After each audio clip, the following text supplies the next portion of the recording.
Hi, good morning. Ngayong araw nga uuwi ako sa Mindoro. 2 months na din kasi nung last ko nakita mga anak ko. Naging monthly routine ko na to. Pero minsan, inaabot na nga ako ng 2 to 3 months bago ko makuwi sa amin. Sobrang busy ko kasi sa trabaho.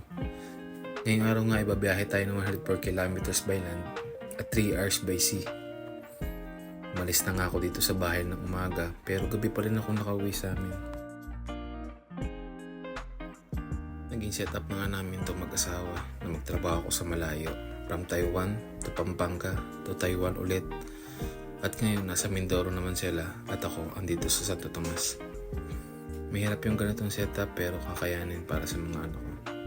Pero minsan, napapaisip ko na lang talaga, worth it ba? Ipagpalit mo sa malaking kita ang makasama mo ang iyong pamilya sa araw-araw.